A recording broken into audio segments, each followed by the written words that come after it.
Hi guys, how are you? Merhaba arkadaşlar, nasılsınız? Just before starting, don't forget to hit the like button and subscribe. So today our lesson going to be past tenses in Turkish. Well, we continue with the simple tenses, basic tenses. There are actually compound tenses, which means combination of couple of tenses. But we will first learn the basic tenses, simple tenses. Up to now, with me you have learned şimdiki zaman, which we use the suffix yor to make this tense. And then you have learned geniş zaman, the suffix a. Now we will continue with the görünen, bilinen geçmiş zaman, which means seen, definite and known, direct past tense. Whatever you call it, there are different names for this tense, but the suffix d. So what we can say, this tense is used for the events that you have witnessed and you have seen when the action was taking place. There's one thing to remind here. If you remember our consonant harmony, so we've got our unvoiced consonants, which we call them sert ünsüzler. P, Ç, K, T, F, H, S, Ş. So if the last letter of the verb root is one of these unvoiced consonants, sert ünsüzler, so the letter D, which is part of our suffix for this tense, is replaced with T, replaced with a T. So you will understand this with examples in a minute, but let's remember our vowel harmony as well. So we've got our sert ünlüler O, U, A, I. And we've got our yumuşak ünlüler, thin vowels, O, Ü, E, I. What we have said, those letters follows the arrow direction. So, and also, first letters in both chain do not repeat themselves. And unrounded vowels, düz ünlüler, which are A, E, I, again follows with A, E, I. What we have given as an example, deniz. As you can see, first vowel is E and the second one following it is I. But if a word first syllable starts with a round vowel, yuvarlak ünlü, which are O, Ö, U, Ü, then they can be followed by A, E or U, Ü. Examples, göçebe or gönül. And the first vowels in both chain, O and Ö, can only be in the first syllable. This is the rule. So, okay, let's continue with our example. Just before that, don't forget to take a screenshot of this page. Then you can reuse to revise. Okay, let's continue then. So, let's remember our personal suffixes. In this one, actually in this tense, it's slightly changing. So our suffixes for ben, me, sen, ne, o, we don't have any suffix still. Biz, ke, siz, nız, niz, nuz, nüz, onlar, lerler, again same. As you can see, with siz, it was normally sınız, siniz, sunuz, sünüz. Now nız, niz, nuz, nüz. We just removed s section. And biz has changed. It become k. And ben and sen, we removed e before. It was im, in, now m and n. Well, in Turkish, me ve ne. Me, ne. So, let's take gelmek again, to come. So we removed our mek, the suffix which is making it a verb. So we have now our verb root gel.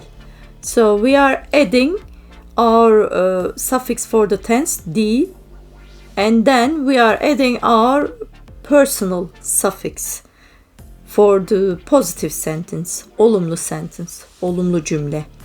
So ben geldim, sen geldin, o geldi, biz geldik, siz geldiniz, onlar geldiler. By the way, take a screenshot of this page and then you can revise again. Okay, let's continue with negative sentence. Olumsuz cümle. Here, what we have said, our suffix for making negative is me, ma. That's why capital A there. It can change according to vowel harmony. So ma. And then we are adding our suffix for the tense di, and then we are adding our personal suffix. So gelmedim, gelmedim, gelmedin, gelmedin, gelmedi, gelmedi, o gelmedi. Biz gelmedik, gelmedik. Siz gelmediniz, siz gelmediniz. Onlar gelmediler, gelmediler. So, olumlu soru, positive question. So, what we have here, our suffix for the tense di plus personal suffix and then our question suffix mi. So, what's happening now? Ben geldim mi? Geldim mi? Sen geldin mi? Geldin mi? O geldi mi? Geldi mi? Biz geldik mi? Geldik mi? Siz geldiniz mi? Siz geldiniz mi? Onlar geldiler mi? Geldiler mi? So now let's continue with olumsuz soru. Negative question. Olumsuz soru. Again, we've got our me, ma, and then we are adding the tense di, and then our personal suffix, and then mi, the question suffix. Gelmedim mi? Gelmedim mi? Sen gelmedin mi? Gelmedin mi? O gelmedi mi? Gelmedi mi? Biz gelmedik mi? Gelmedik mi? Siz gelmediniz mi? Gelmediniz mi? Onlar gelmediler mi? Gelmediler mi? So, let's try with other verbs. So, we've got, for example, to tell, to say. We've got our verb demek, söylemek. You can use both of them. Öyle demek istemedim. Öyle söylemek istemedim. So we have got actually here istemek verb want. Actually I didn't want, we have said. So istemek, yapmak istemek. You can use with different verbs this one.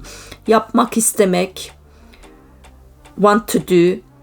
Gitmek istemek, want to go. İçmek istemek, want to drink, that sort of things. For example, yapmak istemedim. Sen yapmak istemedin. You can continue. O yapmak istemedi. Biz yapmak istemedik. Or gelmek istemedik. Here we used gelmek. So combining with want. Gelmek istemedik. Biz gelmek istemedik. Or without using istemek, want, you can say ben öyle söylemedim. Ben öyle söylemedim. Or sen öyle söylemedin. O öyle söylemedi.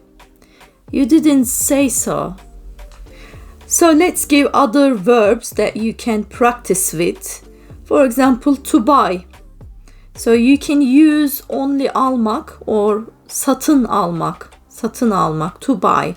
It's up to you actually. Or take means take as well, the almak. Without satın almak, take something. So let's give an example. For example, we can ask a question. O elbiseyi aldın mı? O elbiseyi aldın mı? Did you buy that dress? Perhaps we've been shopping together and we saw something, but I don't know if you bought it or not. I'm asking, did you buy that dress? O elbiseyi aldın mı? Here actually, with using a question word also, you can make questions. For example, o elbiseyi nereden aldın? O elbiseyi nereden aldın? Where did you buy that dress? So here you can see aldın. We use the first positive version, olumlu version, because we have got our question word already in the sentence, nereden, so we don't need mı, me here. Or buraya nereden geldin? Buraya nereden geldin? How did you get here? How did you come here? From where? Buraya nereden geldin? So let's continue with the other verbs that you can use. To work, çalışmak, çalışmak. So when we remove mek, we left with our root that we can work with, çalış. Or ders çalışmak, to study, ders çalışmak. And then ders çalış or çalış, you can use. The next one, to enter, girmek, girmek. And our root is gir here, gir. Odaya girdik, odaya girdik. We have entered the room. By the way, actually in Turkish we don't separate this tense like that. We don't have entered or entered and have entered. This is only D. So you can use for both tenses in Turkish. There's only this one. Of course, there are other past tenses. Also, there are other ways to explain that difference in the time. But you will learn all those in time, slow by slow.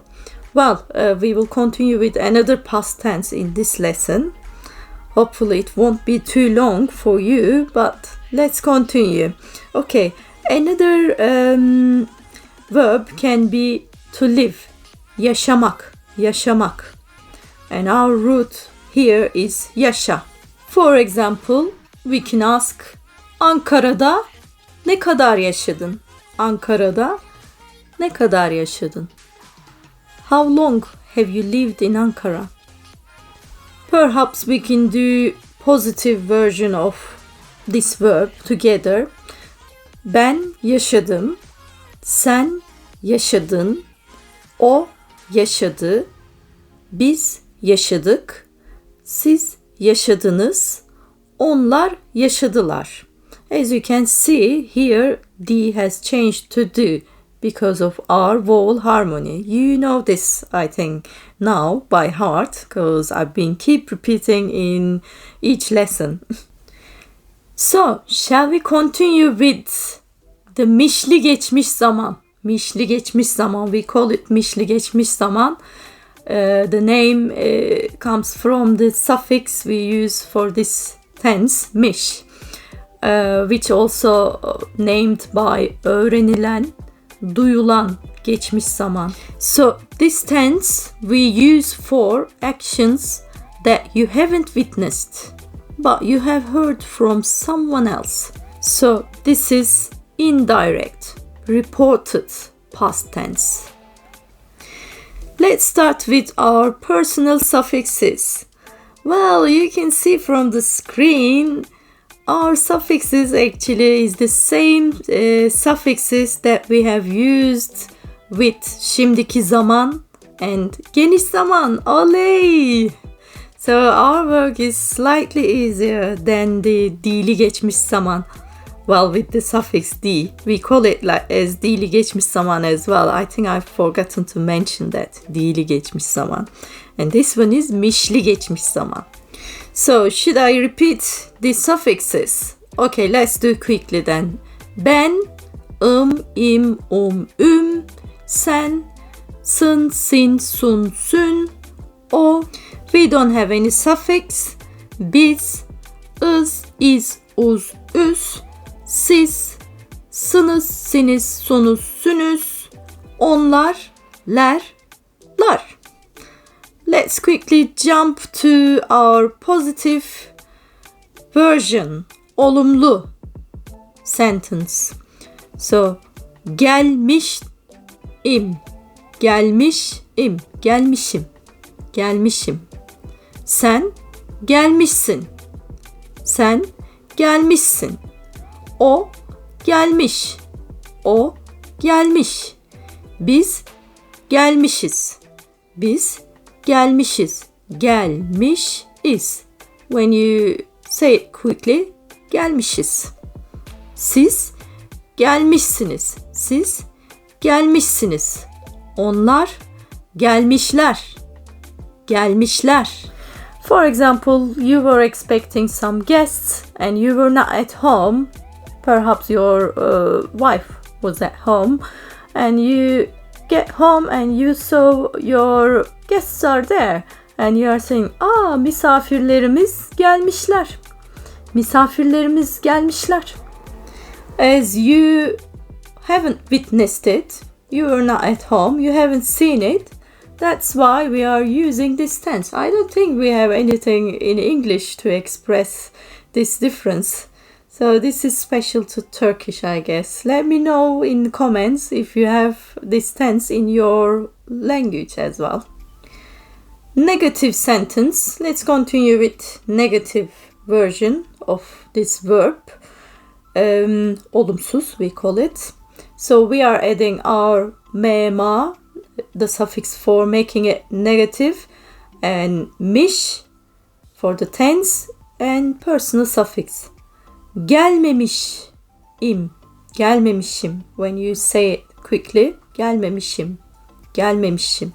You can slow down the video and listen how I am saying it as well.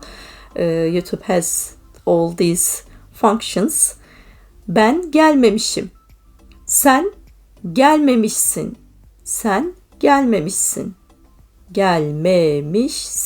Gelmemişsin.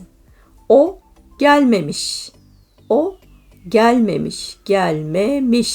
This may sound a little bit difficult for you, this tense, but you will get used to in time. Gelmemiş. Biz gelmemişiz.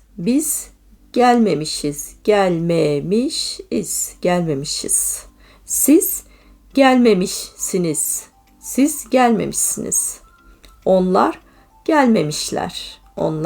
gelmemişler. What about positive question? Olumlu soru.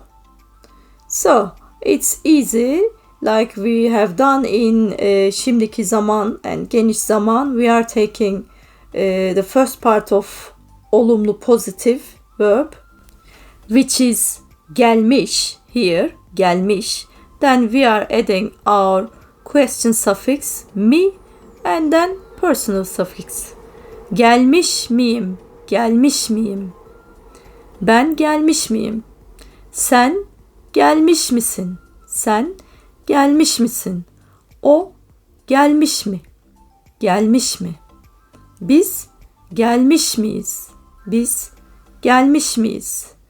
Siz gelmiş misiniz? What about olumsuz soru?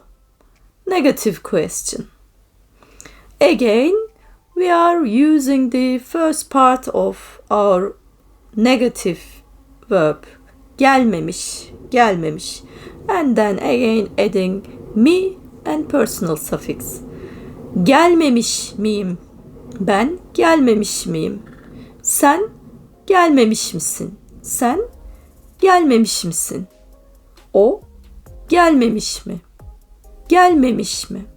For example, you're expecting a post and you checked or you ask your wife to check the post box and she checked and you're asking, posta gelmemiş mi? Posta gelmemiş mi? Because you have seen she has nothing in her hand. You're asking, posta gelmemiş mi? Okay, continue. Biz gelmemiş miyiz? Gelmemiş miyiz? Siz gelmemiş misiniz? Siz gelmemiş misiniz? Onlar gelmemişler mi? Gelmemişler mi? Onlar gelmemişler mi? Okay, let's give some verbs that you can practice with. To know, bilmek, bilmek. And our root is bil. So, gerekmek, got to, should. Gerek, gerek, gerekmek, gerek. Or to go out, get out, exit. Çıkmak, çıkmak. Çık, çık. Or to be present, exist. Bulunmak, bulunmak. Bulun, bulun. Or to provide, sağlamak, sağlamak. Sağlamak, sağla, sağla, sağla. Yumuşak G might sound a little bit difficult to pronunciate for you. Sound. Sağlamak, sağlamak. To live or to sit. It means, depending on the context, it can mean to live or to sit. Oturmak, oturmak. Otur, otur is our root. Maybe you're saying that your husband lived in Ankara, but you haven't witnessed to this situation, so you are telling to someone else. You need to use mişli geçmiş zaman. Eşim Ankara'da yaşamış. Eşim Ankara'da yaşamış. Eşim Ankara'da yaşamış. Well, you can use my husband or my wife as well. Kocam, kocam, my husband. My wife, karım, karım. Kocam Ankara'da yaşamış. Karım Ankara'da yaşamış. As we haven't witnessed it, so we need to use mişli geçmiş zaman. Yaşamış. So these are all from me. I think it's enough to practice now. I'm leaving all these verbs for you to practice. If you have any comment or question, you can write just under this video. I will try to get back to you. Okay, it's now to say goodbye. Görüşmek üzere. Görüşürüz. Hoşça kalın arkadaşlar.